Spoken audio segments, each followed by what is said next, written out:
powered by Riverside FM.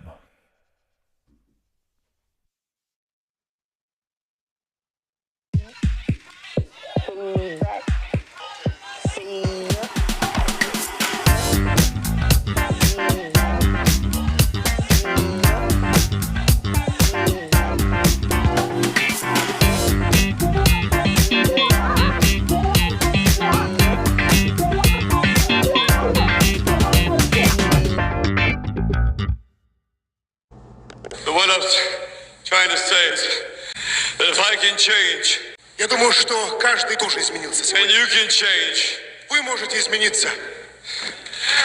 everybody can change. Каждый может измениться. You're listening to the Jerry Torres program. No bad news, no sad news, no politics, no religion. Just good, happy, fun stuff. And now, here's your host, me. You're watching Channel 4 News with five-time Emmy Award-winning anchor Ron Burgundy and Tits McGee. Bring me everyone. What do you mean everyone?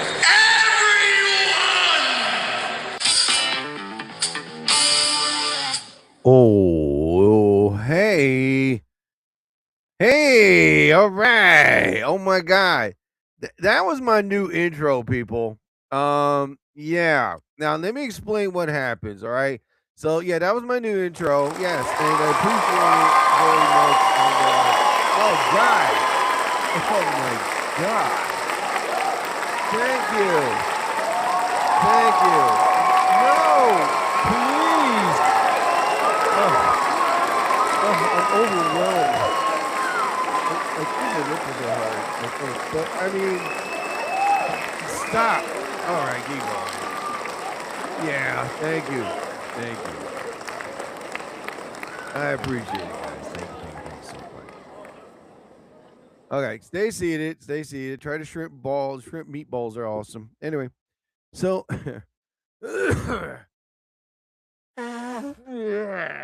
anyway, so this is what happened.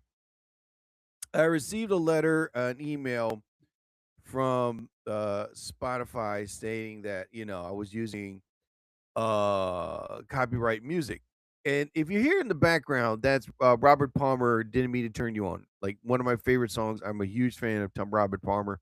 May he rest in peace. I mean, the guy died like what, 15, 20 something years ago. But anyway, so I've always loved that song, Didn't Mean to Turn You On. And when I first started my podcast show, I was like, I need an intro, So I would hear Preston Steve, I would hear Joe Rogan, a couple other guys, their intro podcasts and stuff. And I was like, man, I got to come up with my own.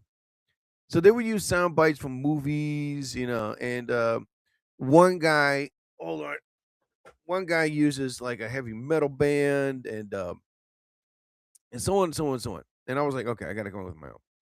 So remember when I went to communication school, they let us use the studio. And I was like, all right, and, since I know how to cut, edit, post, all that other crap, I had to written down what intro I wanted. So that's what I did.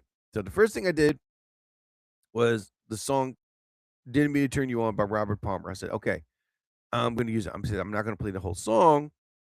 I'm just going to like have something to talk over it. So I had music. I had Robert Palmer. Then I had oh my God, sound bites from Anchorman, and then like Blazing Saddles, and then all of a sudden I had it all together, and it came up perfectly. So for years I was using that as my intro, my introduction. All of a sudden, years go by, nothing happens, nothing happens. Then I went with Spotify, and Spotify is awesome, right?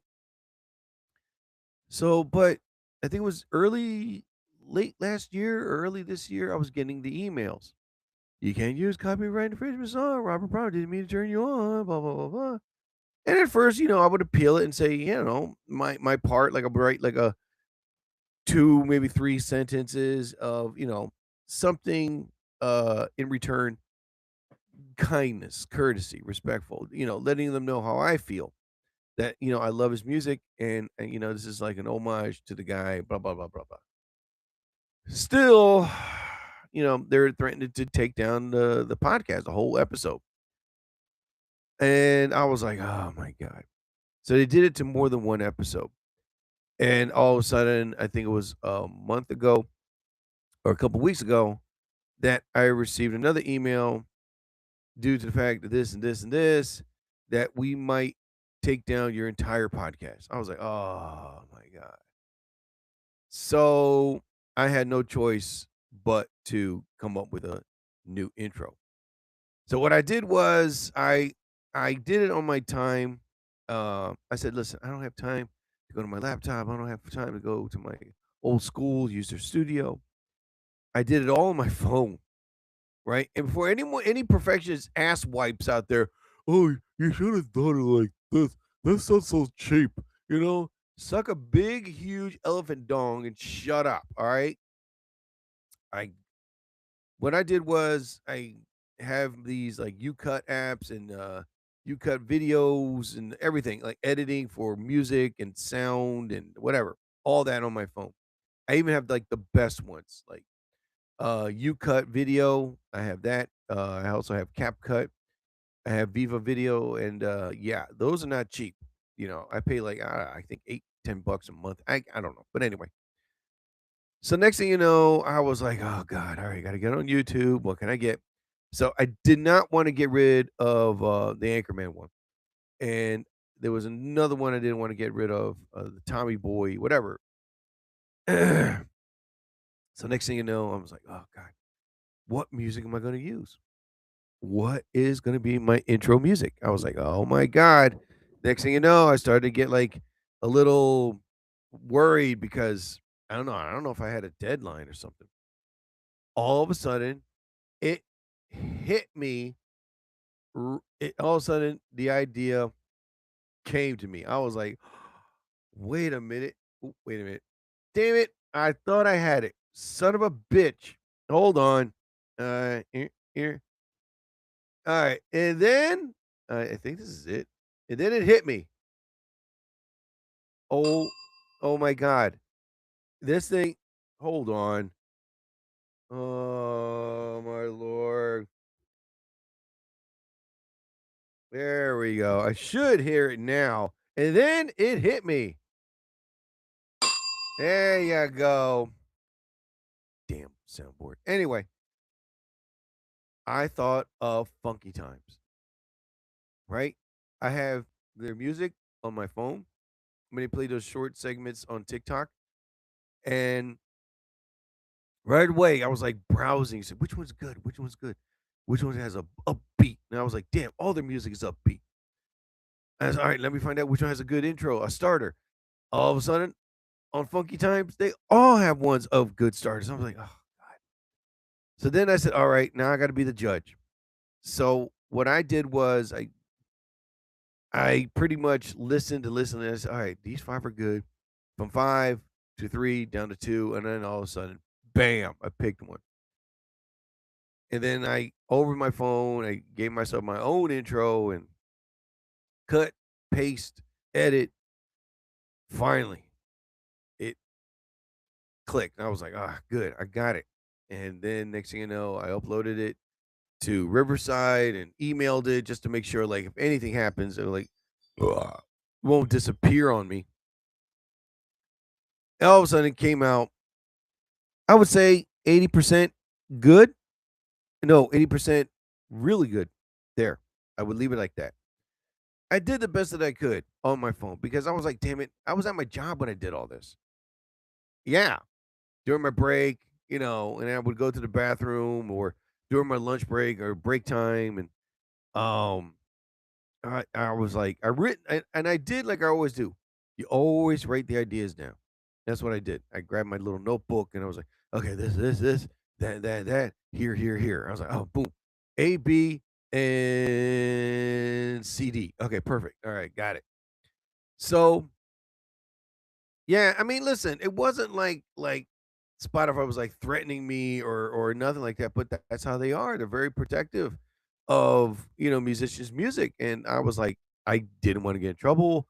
I didn't want to lose my podcast. I didn't want to lose my relationship with Spotify.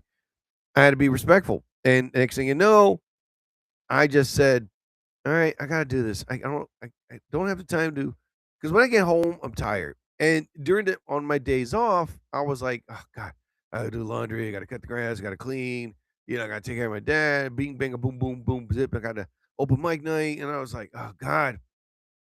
So next thing you know, I pretty much for almost 2 days, it was on my phone. And it came up pretty good. So the ending was not with Blazing Saddles. I didn't get in trouble with that. But then all of a sudden, I heard a podcast intro with two of them that they had the same ending. I'm not going to give names. And it was a radio show that used the same ending.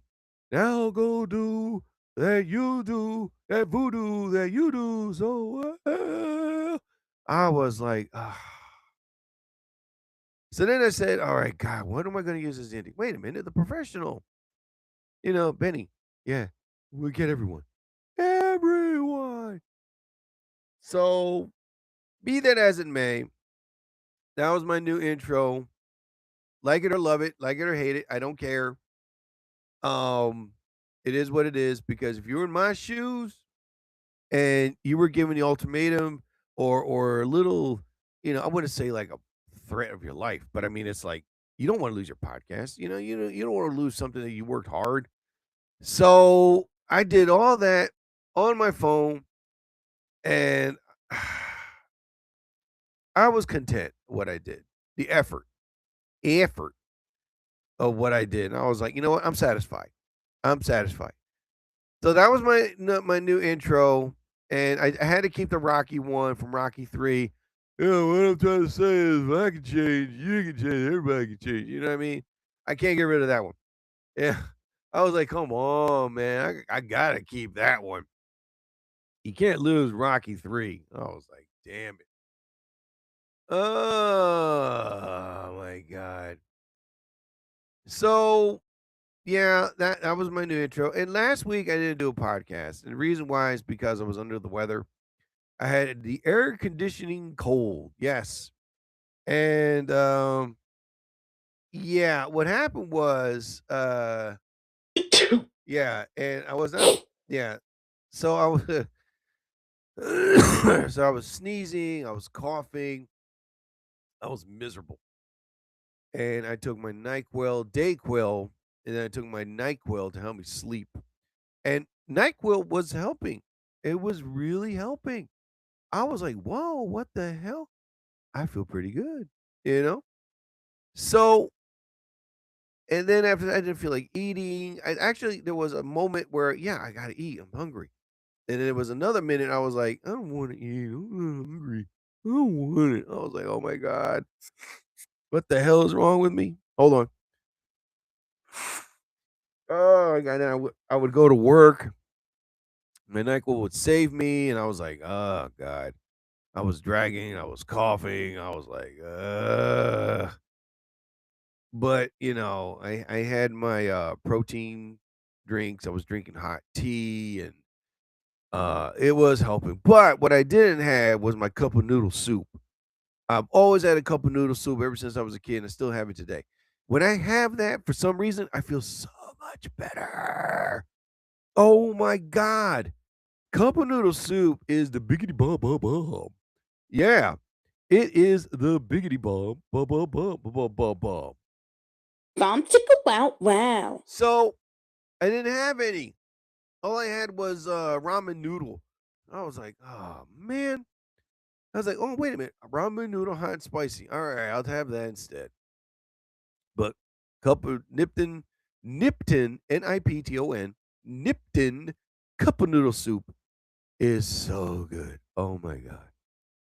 I would have that. I would put like 3 little droplets of hot sauce. And the next thing you know, I'm like, oh my God, this is good. And I was feeling so better when I used to have that, but I didn't have it. So I had my Halls, my NyQuil, my Mucinex, and he said, how the hell do you get an air conditioning cold?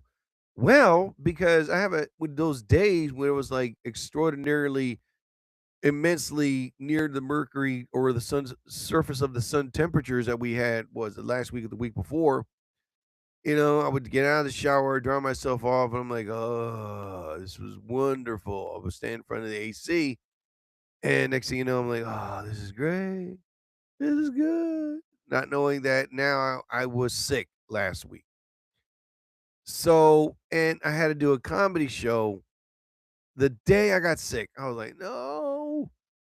So before I left, I took my Dayquil again, took another shot of it, and put Mucinex on my nose and drank some tea again. And I was like, I got to make it. All of a sudden, I was like, I feel a little better. And I was. And then all of a sudden, I did the show and I was like, I just need a bed now, please. Oh my God. Which, by the way, last week's show was great. I had a great time and all the comedians did a great job. Now, there's something that happened. I will not mention names. Um, or I would say the sex. A very young woman there. Boom. And then I'll continue. All right. In the meantime, let me see. I gotta write this down so that way I won't forget. Yeah, hurdy. All right, hold on. Here you go. Young woman comedy show. There you go. Okay. That way I know I won't forget because listen, I do my podcast for a solid hour. I've seen some that are like 15, 20 minutes. Like, really? Why the hell do you have a podcast if you're doing it for only 4 seconds? Jeez. Extend your time. I'm sure you have 1,000 things you want to talk about. Oh my God. People, please. Oh my God. Anyway, hold on. I need light. Thank you. Um, yeah. So that was my new intro. Yesterday, I thought it was going to start raining early in the day. No. It rained as always, as I knew. It was going to start raining late in the afternoon. Why? Hold on. Why is it that these meteorologists, it's going to start raining early in the afternoon, and a immense monsoon, downpour, tornado, hurricane, tsunami is coming down, starting at 1 o'clock. All of a sudden, 1 o'clock came, nothing. I was like, oh, you mean I started cutting my grass 8:30 in the morning, and all you can say is nothing. So I was like, oh my God. So I cut my grass around 8:30 in the morning, front yard, backyard, grab my weed whacker and then my hedge trimmers. And I said, you know what? All this is gone. They're like boom, boom, boom, everything. And all these weeds, and I used my weed killer, especially these weeds that were growing. They're like, hey, we only have 4 more weeks. You can't kill us all. Next thing I was like, fuck you, you little bastard. So I'm spraying everything, right? And I am like, okay, I got a deadline because they were saying everything is going to start at 11. So I was like, oh God, here we go.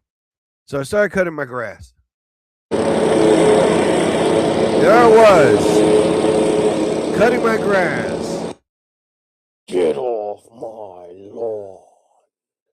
So I did everything in like almost an hour, 45 minutes, close to 2 hours. When I cut my grass, I make sure everything's dead. So I was done. Grabbed my blower, blew everything. Which, by the way, I'm getting rid of my old one and I'm getting a gas-powered blower. My neighbor has the ultimate nuclear atomic bomb bazooka blast blower. Oh my God. When I used that thing yesterday, I was like, you are the best thing ever. Everything flew away. The squirrel, the birds, and half of the soil from the earth. I was like, yo, everything was just blown away. Binga bama. Woo. I was like, yes, I got it. This is the type that if, people on sailboats, there's no wind. Wait a minute. I got my leaf blower. Woo. Oh my God, we see land. You know what I mean? Oh my God, that thing was beautiful. And I told him, dude, I'm going to name your blower Destruction. I was like, I was like, yes. So almost nearly 2 hours cut, trimmed, weed sprayed, and then blower everything. Blow, get it? Anyway, so where the hell is my crowd laugh? That was funny. All right, here we go. One last time. Here we go. All right, blow, get it? Blow. Thank you, thank you. So anyway, I was done. Everything. I was like, oh, thank God. All of a sudden, I'm expecting the rain to come down. Nothing. 12 o'clock. Nothing. All of a sudden, the rain came down, but it was like for a hot minute and stopped. I was like, boy. And then, as always, late in the afternoon, it rained. Now, they were saying tomorrow's going to rain. Bull to the shit. It's not going to rain early in the morning, people. It's not going to rain at all until like 10 o'clock this evening, you know? Oh my God. But anyway, I was in a rush and I cut my grass early in the morning because I thought it was going to rain. And as meteorologist, it's going to start raining around 11, people. Duh. Nope. Nope. Nope. Nope. I was like, man, all this. I was like sweaty and stinky. And I was like grass and gas and pure farts. I was like, damn it. This is crazy. But anyway, so I am planning my birthday vacation pretty soon.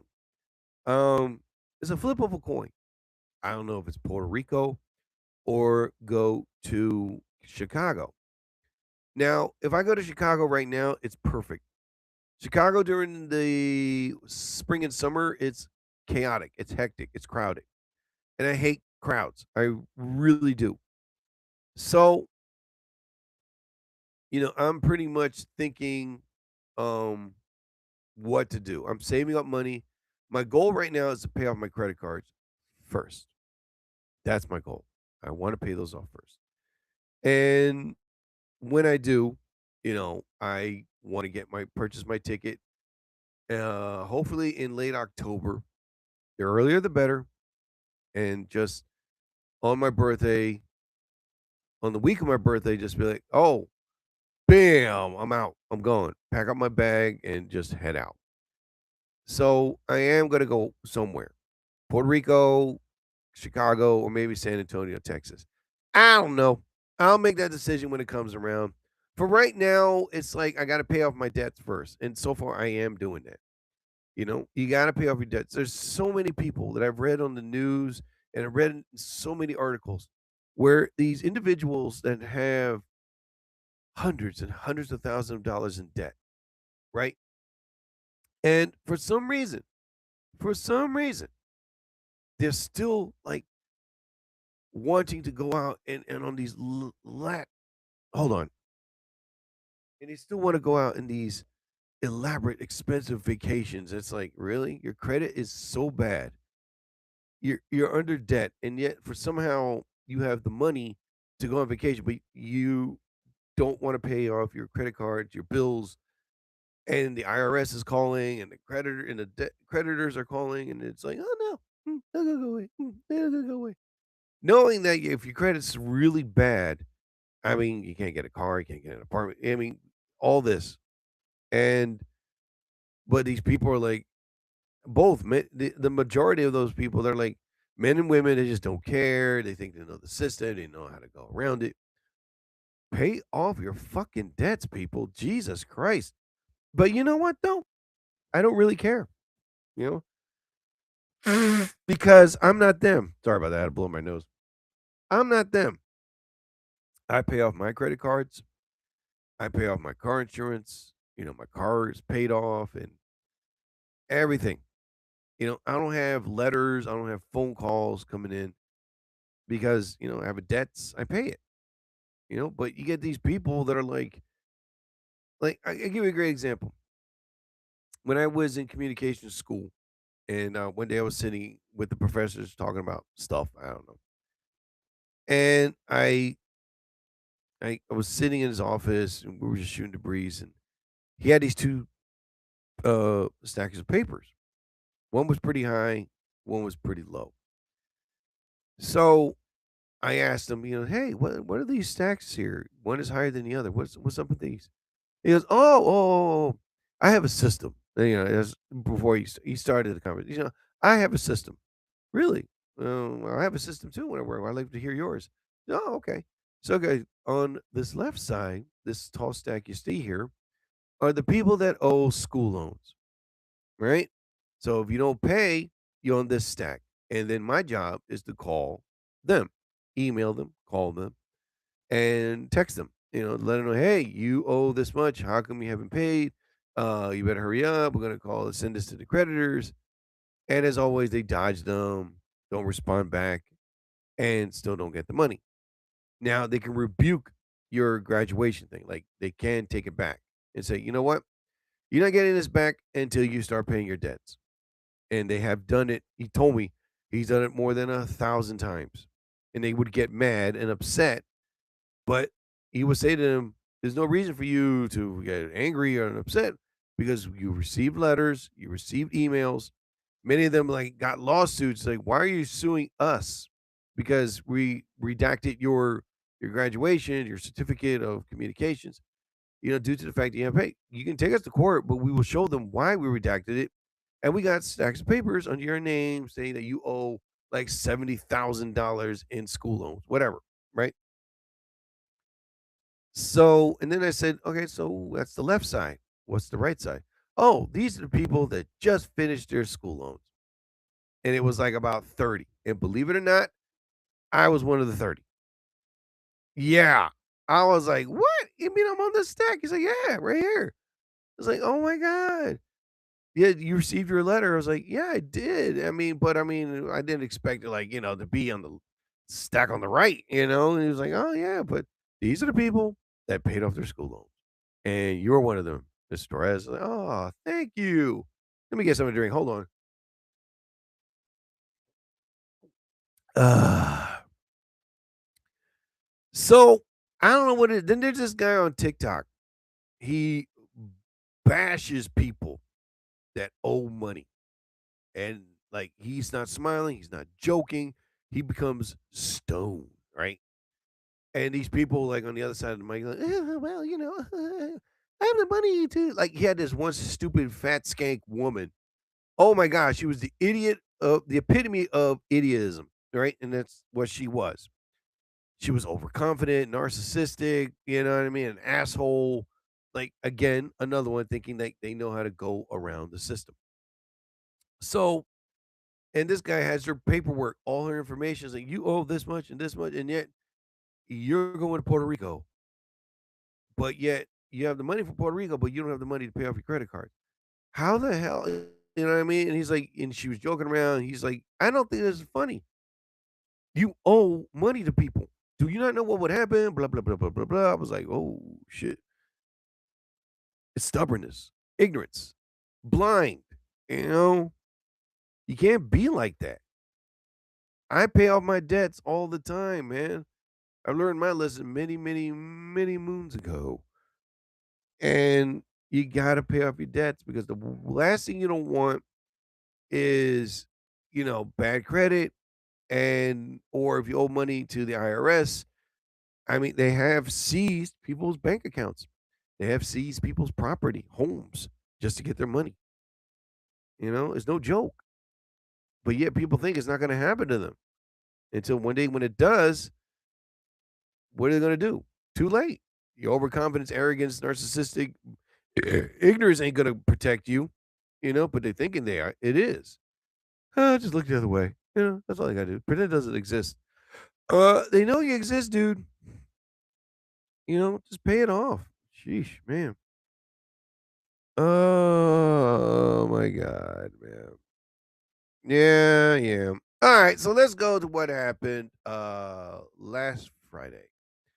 Last Friday, I did the Camden Comedy Collective Campfire Comedy Show, in which, by the way, it was wonderful, beautiful. I loved it. The stage was great. The crowd was great. The fire could have been more than one fire pit, but eh, um, but people, there was the marshmallows, which oh my God, I came so close just taking that big bag of marshmallow, graham crackers, chocolate. I wanted to believe like I told this to Selena yesterday. I said to her, "Listen, I would have thrown 50 or $100 on the table, take that whole damn bag, and take it home. Like, where's Jerry? I don't know. See all these wrappers on the ground. What's cooking? But and there was this lady with a cute dog, think it was a pit bull. I was like, oh boy. And but I had, all the comedians were up there. They did their thing. They all did a great job, except for one, and I will get into that in a few milliminutes. All right. Excuse me. Oh my god. Oh. That sounds like a you problem. Shut up. Anyway, so when you're doing stand-up comedy, and trust me, man, I've learned the hard way. I've learned the easy way. You learn a lot of lessons when you're doing this business, right? And I've taken comedy lessons, acting lessons, writing lessons. I was the best piece of ass I ever had, and I had them all. If anybody's seen Godfather, you know what the hell I'm talking about. Anyway, um, so there I was, you know, uh, with my set list in my head and everything else. And the comedians got up there, did their thing. The music was good. The people were great. And next to me, next to me, next to me. Before I came on, now when you do stand up comedy, another lesson: don't compete. Don't try to be better than other comedians. Don't be arrogant. Don't be pompous. Don't be cocky. This shit will come back and bite you in the ass. Just be humble. Be nice. Be courteous. Be respectful. Right? Whatever. All the positive stuff. So before I went on, there was a female comic, a very young female comic that went on before me, right? And I'll give her. She got the stand-up comedy presence. I could give her that, right? But number one, she was young, very young, 18 years old. Immediately, I've seen this hundreds of times. Hold on, ow! I've seen this hundreds of times through young comedians where they immediately think they can headline. And trust me, I've seen it. I've seen it early this year. As a matter of fact, it happened at the Meadowlands Comedy Club. Joseph Losner, who runs the room, excellent room. He told me that there was a kid that was 21 years old, just 6 months into stand-up comedy, and now he wants to be a headliner. He demands to be a headliner. He was like, I'm not putting you up a headliner, kid. He said, listen, man, I know how to make people laugh. I know I'm good, this and this and this. And he was like, I'm sorry, but you're not ready to be a headliner. You don't have enough material. So the kid gets mad, leaves the room. And I've heard this kid's done it more than once in the New York comedy clubs, which you do not do. So this woman gets up there, she does her thing, and immediately I am evaluating her. I am critiquing her in my head. And I was like, oh my God, she's doing 1,000 things wrong. 1,000 things. Number one, she was making fun of somebody and she still kept doing it and not stopping. That's one thing you do not do, especially if as a total stranger, and especially in this day and age. The person could get up and beat your ass or stab you, or the crowd can turn on you, or you can't say the wrong thing that's be immensely offensive. You can't take it back. Anything could happen, you know? And it's like, and then she was making fun of somebody wearing a Cinderella dress. Oh my God. You don't insult. What if that person has like a mental disability, like depression and sadness or something, and then yet you mock that person? You immediately made that person sad. And it's like, again, the crowd's going to go with that person you're making fun of, not with you. Again, the person could just be, oh, great. I wanted to wear this dress today, and it's like, oh my God. And there were so many, right? And the biggest mistake that she did, the biggest mistake, and is the big no-no, that you do not make fun or disrespect at the place where you're performing. In other words, the town, the city, the building, anything, you respect. Of course, you can say something like, hey, like, okay, I'm from Mount Holly, New Jersey. I'll use Mount Laurel as the example. Okay. So say if I went up there and I said, wow, they wanted me to perform Mount Holly. I said, hell no. Mount Holly doesn't have nothing. I want to perform in Mount Laurel. Little Vegas, they call it there. You know what I mean? Like that. The crowd knows immediately that, you're not making fun of the place. And you say something nice. Wow, I love it here in Mount Laurel. There's so much to do. There's a long list. I don't know where to begin. Oh my God. I don't want to go to the Bahamas or Paris, France. I said, put me in Mount Laurel. See what I'm saying? Something like that. And that way the crowd won't be offended. You know, compliment it. Say something respectful, something nice. Because thousands of those people must love living in Mount Laurel, you know? But she goes up there, says something like, I can't remember, but it was just not nice, And I was like, immediately the crowd was like, excuse me? You're from Philadelphia. Let's see. What's good about Philly? People getting shot every day, people getting mugged, you know what I mean? It's like, oh, see, can we keep going? What's wrong with Philly? See, okay.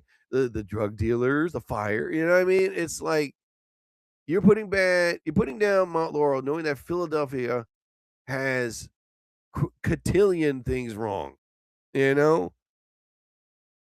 So immediately I looked at her face and then her style.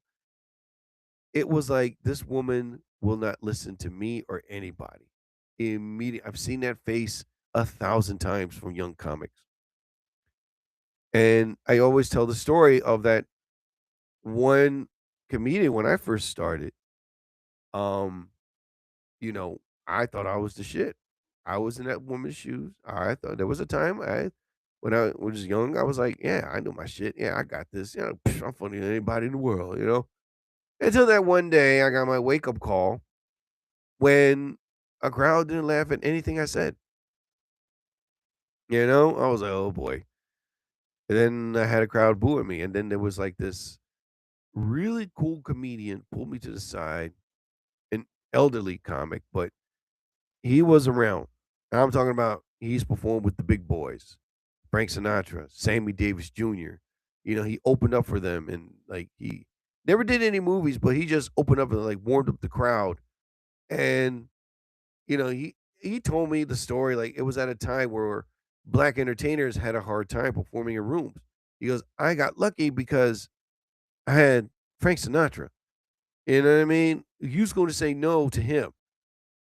So he was like the warm up act, and he had the crowd going, the energy up. And then, ladies and gentlemen, I know y'all didn't come to see me, but I know y'all came to see Sammy Davis Jr.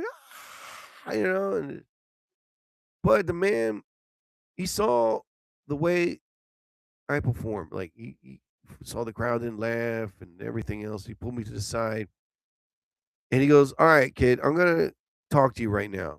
But here's the thing. If you're going to stand here and listen to me, that means you're interested. You want to learn. You want to be better. But if you're just going to walk away from me and walk out that door, then that means you're on your own. You're going to learn the hard way. And it's not going to be easy. What's it going to be? I didn't say anything. I just sat down. And he looked at me and he goes, all right, then. That means you're interested. All right, let's begin. Order drinks and everything. He was schooling me about the right ways and wrong ways about doing stand-up comedy, what I did wrong, how the microphone, I held my mic and stage presence and this and this and this and this. And I was absorbing it big time. I'm always thankful for that man, And like I said, I cannot remember his name. Oh my God, I have to dig deep and find out. But anyway, I've always was thankful for him. And we were there maybe 30, 40 minutes just talking about stand-up comedy. And it was more to the story, but I remember the last thing he said to me when he left the club. He goes, you know how you become a better entertainer? And it's like, how do you become a better entertainer? You keep performing. And next thing you know, I was like, wow, deep. You know what I mean? But with this kid that I saw on Friday night, she will not learn. And she will not learn. I mean, I was talking to my buddy yesterday, and I told her, I said, listen, I immediately knew, I can tell this girl's like, number one, she will not go to no comedy class. Number two, no acting class. Number 3, she will not listen to headliners or listen to people's advice. Nothing. She thinks she has the shit in her head, like the knowledge, the science, the math, like all the natural abilities. But what I've been hearing stories, like she did an all black show, she was saying something bad about that. It's like, oh my God. And then making fun of a town. And in my head, I'm thinking, you know what? I'm not going to teach her. Don't let anybody teach her. Don't let anybody talk to her. Let her learn the hard way. And when she does, it's going to make her cry. It's going to make her frustrated, angry, pissed off at the world, you know?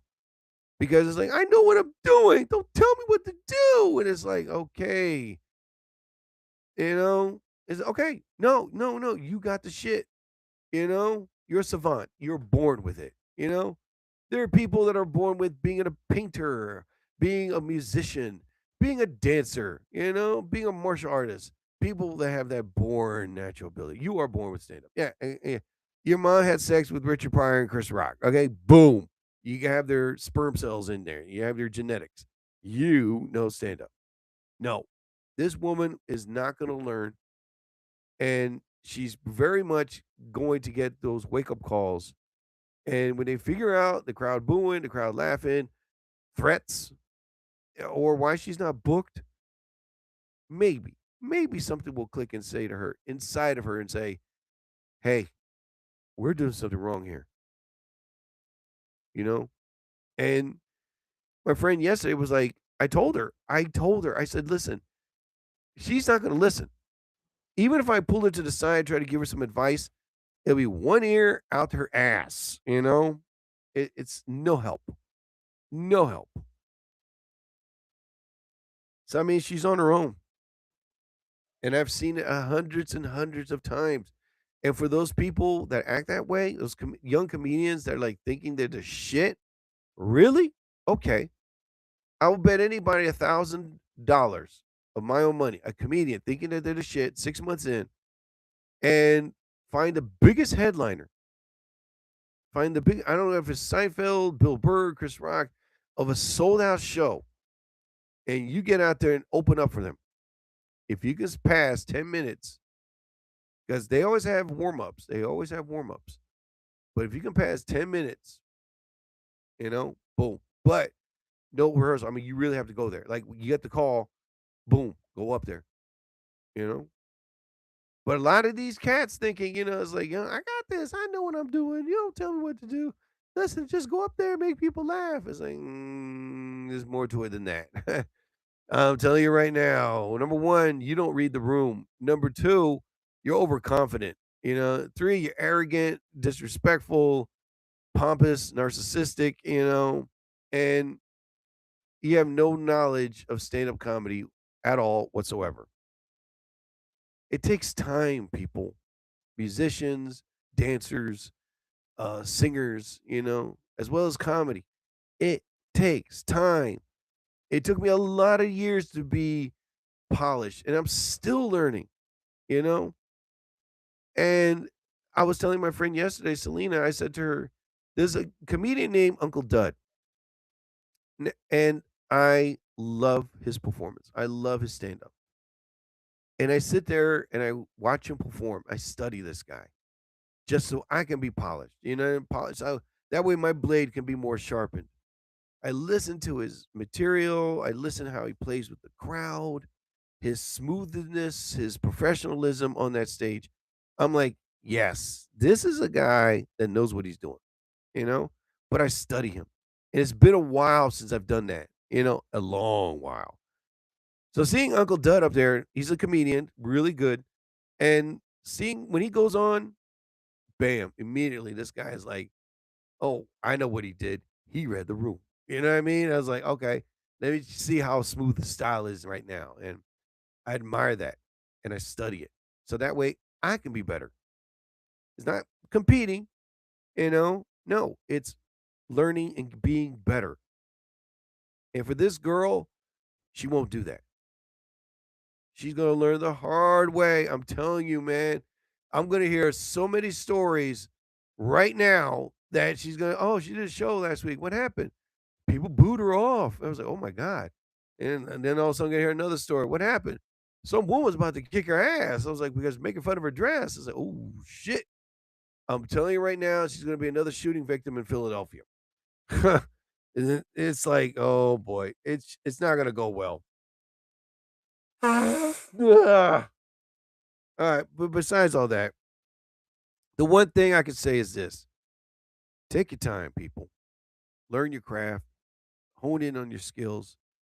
You know, find your voice, and just learn, study other comedians, read books, watch the old school comedians like from George Carlin, Lenny Bruce, Richard Pryor, Robin Williams. I mean, study them, watch them perform, listen to their material.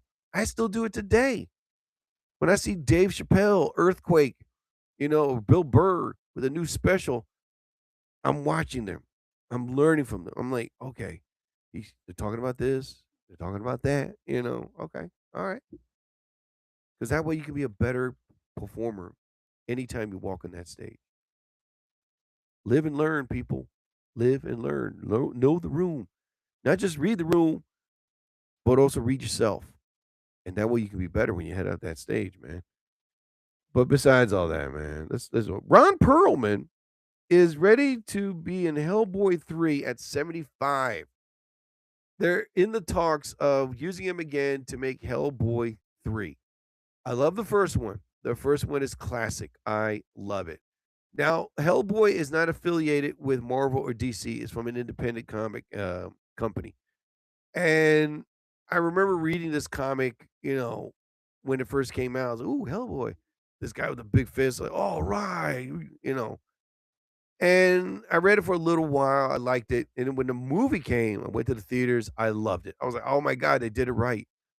And it became huge. The second one was A-OK, Hellboy 2. It was A-OK.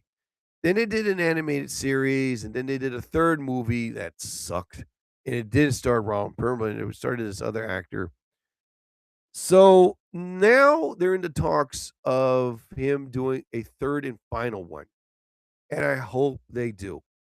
75 years old, that's not bad, man. He can do it. He can do it. And for Ron Perlman, he is Hellboy. He has the voice, he has the face, and he is Hellboy. I'm sorry, man. Unless like the AI him or something like that. But for right now, if while the man's still alive, God bless him. I hope this company that they're in the talks to. You know what? Let's do it again. Why not? Because it's to me, Hellboy has great story. It's original. It's scary. It's like action hard. Put it that way. 2 in 1. And I hope they do it, man. Because at 75 years old, for him to say, "Well, I'm in the talks of doing Hellboy 3." Yeah, why not, dude? Go for it. Jeez. Oh man, today's a nice day. I'm thinking about like taking a walk or something, man. Yeah, no, that's all right. I'm gonna stay home. Yeah. Oh my God. Ugh. I didn't do open mic last night because, like I said, I had a lot on my plate, man. I had to cut the grass, take care of my dad, I had to cook dinner. Yeah, it was my turn to cook dinner. I made mini burgers. Yeah, like, well, not White Castle style, but I bought like mini buns, and then I bought burgers and potato skins and mozzarella sticks, and you know, just for my dad and myself and my brother. And I told my brother, "Hey, I'm cooking. What do you want?" Yeah, I don't know. I cook whatever. And so I went out to Acme and I bought the mini burger buns, and I bought like flat scout. The burgers, they're Angus burgers, but these burgers were like pretty thin. So what I did was I threw them on the frying pan and I cut them, like pizzas in little triangles, just to make them to fit on the mini Hawaiian burgers, whatever they're called. Anyway, so I chopped up onions. I said, "Oh, I'm gonna make it just like White Castle." Put tomatoes, and then I got the mozzarella sticks and the potato skins with bacon and cheddar. Put those in the oven. And then finally, like, okay, the potato skins took about 15, 20 minutes to make. The mozzarella sticks, 5 minutes. But it was a good 5 minutes because I saw the cheese popping out of the skin of the mozzarella. I was like, yes. So after that, I was done. My burgers were done, and there it was. Now I wanted to take a picture and make a video of it, but I was like, you know what? Nah, I'm all right. It's like, I'm hungry. So I ate like 3 little burgers and half a potato skin. My dad ate some too. So then my brother came. He had like 4 of them because he was hungry. And I was like, there was a little bit left for breakfast. I was like, yes, mini burger breakfast. You can't go wrong with that. Oh my God. So, and then it was like, what was it, 6, 7 o'clock? I was like, you know what? I'm staying home. Yeah, I'm like, you know what? Uh, I had a long week. I'm tired. I got up early in the morning just to cut the grass, clean the house, do the laundry, and then cook. I was like, oh God, if I had kids and pets, I would not make it. I was like, where's Jerry? He's collapsed in the kitchen. He's snoring. Leave him alone. Oh my goodness. But I'll be there next Thursday. I'll be there next Thursday. So I have this thing called the internet, and I was on it.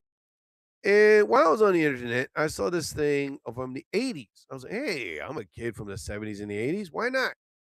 So, oh my God.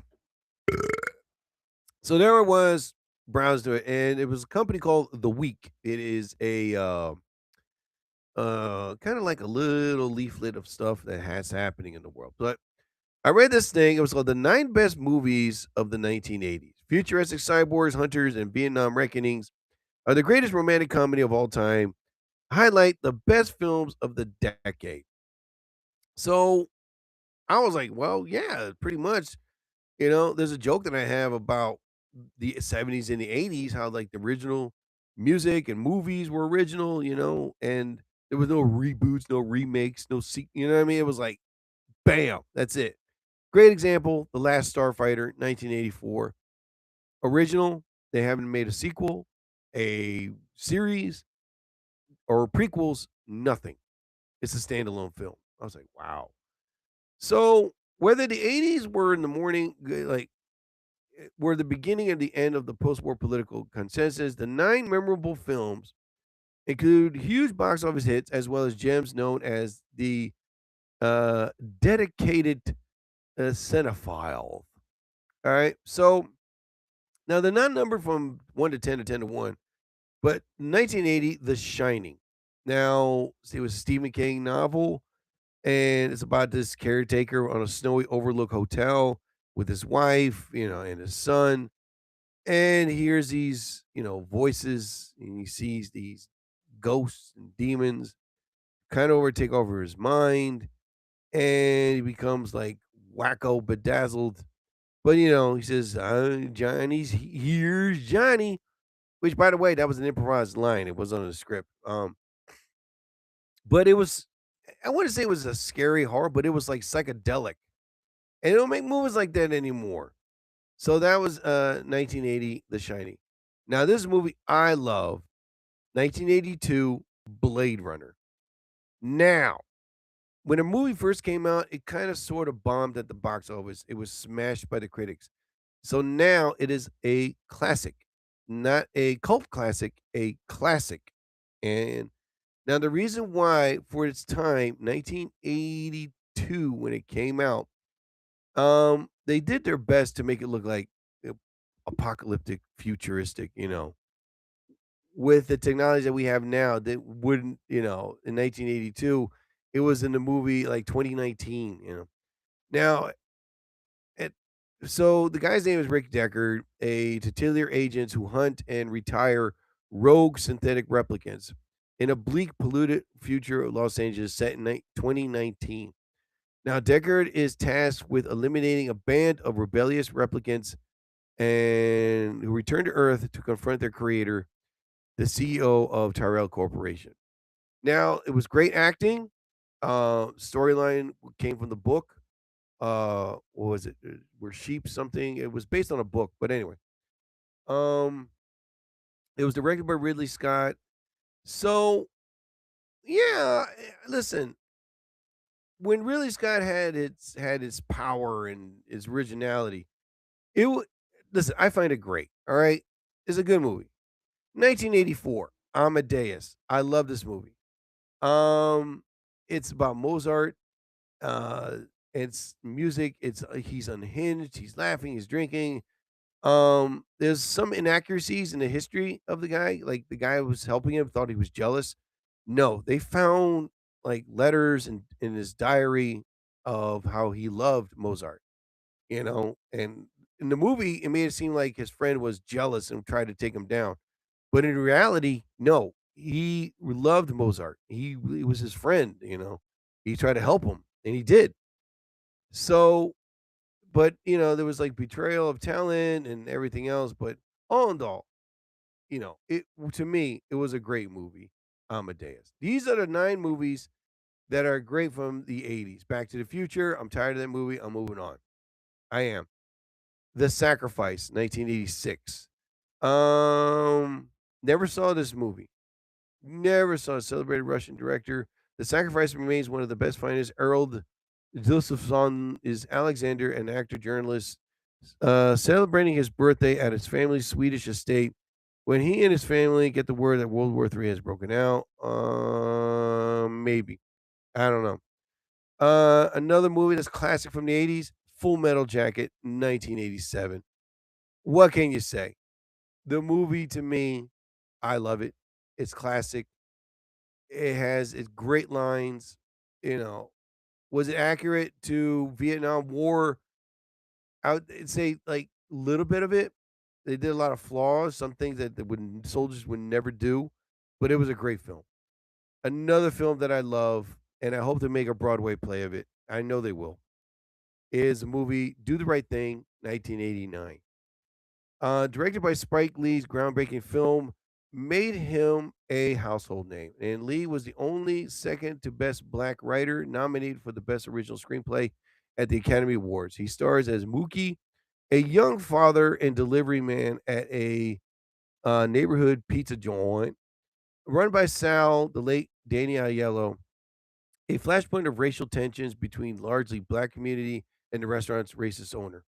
When Radio Raheem, Bill Nunn, is killed by the police after a confrontation with Sal, the neighborhood erupts in violence. Lee's seminal film is Virtuoso Act of Creation, a movie at once realistic and symbolic, lighthearted and tragic, funny and savage. And Roger Ebert said, this movie is the criteria of life. You know what I mean? Because it basically says what's happening then is still happening now. But I love Do the Right Thing. I never get tired when it comes on. Another film that was classic in the 80s, When Harry Met Sally. I saw the movie one time and moving on. Okay. I liked it. Don't get me wrong. Not saying nothing bad about When Harry Met Sally. To me, that's like a chick flick. And the reason why I saw the film because it was Billy Crystal. I love Billy Crystal.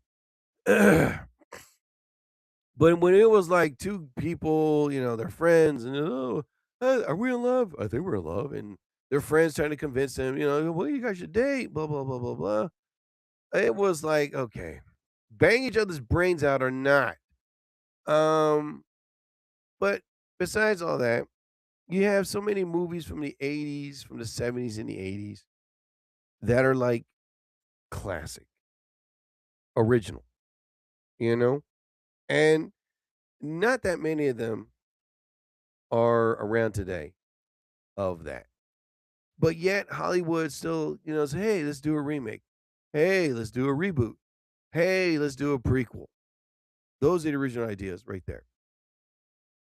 You know, when I say that Hollywood is lazy, yeah, they are, you know, because how many scripts have come into their office and they just throw them over their shoulder or put them on the pile, not knowing that if they have a chance to read the script in full, they can know that right there, there's something great, original, the best. And now some of them are going to books and some of them are going to what's happening in real life.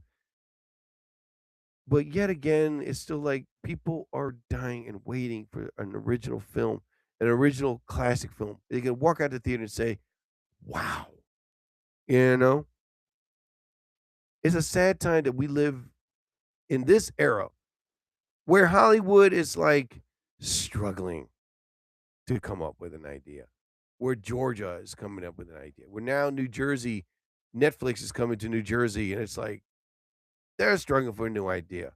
You know, how many people going to be the lone hero? Oh, gee, Die Hard started it first. You know, oh, how many people going to be bitten by a zombie, and then all of a sudden the world and 50 people survive the earth, and it's like, oh, gee, it's been done. You know, or how about this? How about the classic? I hate your guts. I want to kill you. But in the end, they fall in love and bang each other's brains out. It's been done. And the list goes down and down and down and down and down. You know, for once, John Wick, the first one, was like so original because the director did the right thing. He took the time to find and say, all right, let's put something in this movie that's not been, what's been done in other movies, let's not put it in this movie. All right, everybody grab a pen and pad and let's go to work. All right. And he did. He did actually do that.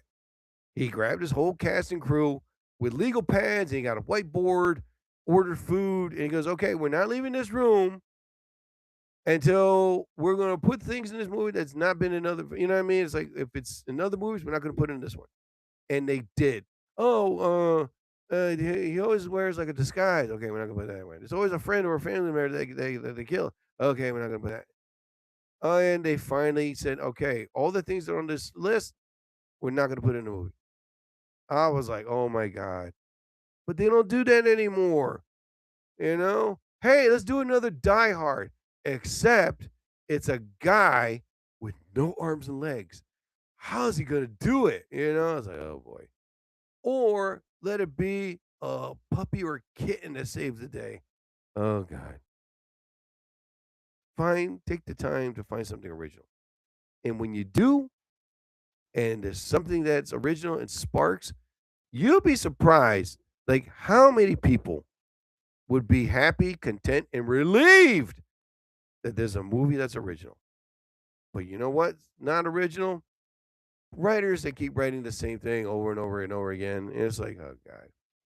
But the most original thing right now is pretty much me. Anyway, thank you all for listening to another edition episode of the Jerry Torres program. I am an accomplished author. I've written a book entitled Chinese Food for Breakfast. You can find my book either on lulu.com, that is LULU, or on Amazon Kindle. And it's an ebook. You can download the book, read the book anytime, anywhere on your phone, tablet, or your laptop. And the book is only $4, people. So you're really not going to be breaking the bank. So download the book today and enjoy a good read. Chinese Food for Breakfast by Jerry Torres. And also, the book is about fun. What the hell was that?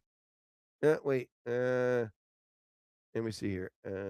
I know I have it. Give me a second. God damn it. I hit the wrong one. Anyway, I can't find it. Oh my God. Two? No. Hold on. Forget it, man. Next time I'll get it. And also listen to my good friend Latisse Mitchell's podcast show, Tice Talk. She's in the works of making a comeback. You can listen to her previous podcast shows on TikTok, Instagram, or on YouTube, and also on iHeartRadio. Her podcast show is about fun, life, family, friends, anything. She's hysterical on her podcast as well as she is on stage. She's one of my closest and dearest friends in the comedy business. I love watching her perform. She's so smooth. She's so great on that stage. She knows what she's doing. But find and go and listen to Latisse Mitchell's podcast show, Tice Talk. It'll knock your socks off. Tice Talk with Latisse Mitchell. You just got pwned. Tice Real bad. Talk. Get wrecked. Also, listen to Gordo B. He is now in the works of making a tour He is working on his new album is up right now. And didn't hear his new album, but you can listen to his previous albums and listen to his new album. Also, you can download his new album you can find him on TikTok, Instagram, or on YouTube. Download his music. I compare his music to like De La Soul, Diggable Planets, and A Tribe Called Quest. It is about life, fun. You can understand his lyrics too. You know what the hell he's saying, man, but it's a smooth delivery, man, and you're going to love it. So find Gordo B, download his music, and enjoy. Gordo B is spelled Gordo, big letter B. Is that correct? Is it? Oh, my God. Oh, thank you. Shut up. Guys, really? Thank you. Sheesh, man. Also, listen to Funky Times. They are a great band. They mix up a jazz, funk, rock. They know how to make music and make music right. You can find them on TikTok, Instagram, or on YouTube. And if you're interested in hiring them for an event, send them an email, work things out. And I'm telling you right now, you won't regret it. So go find them, Funky Times. Speaking of Funky Times, I use their music pretty much in my podcast. Anyway, ladies and gentlemen, thank you all for 3, 2, 1, 1, 2, 5. Sorry about that. Anyway, ladies and gentlemen, thank you for listening to another episode of the Jerry Torres program. As I always say, towards the end of my podcast, whatever religious figure you believe in, may you be blessed. I bid you all a fondue. I'll be back. But I ask you all, please, don't go with changing. I'm a go, did it go. And bye.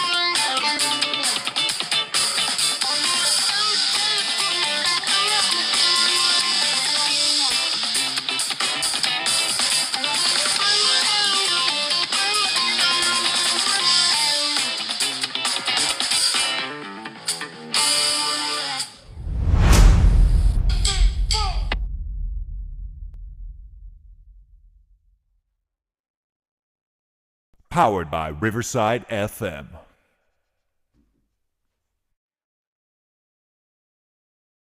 Limited time offer. No purchase necessary. Offer valid at participating locations. Void where prohibited. No animals were harmed during the production of this soundboard. Subject to change without notice. Side effects include dry mouth, occasional pig snort or two, sore stomach, teary eyes, achy jaws, and whatever tingles well. Laughing heart.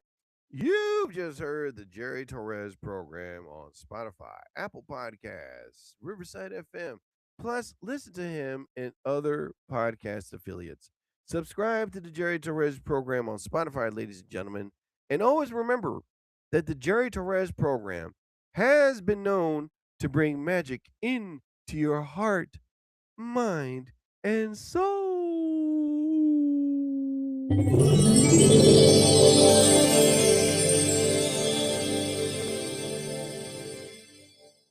Magic.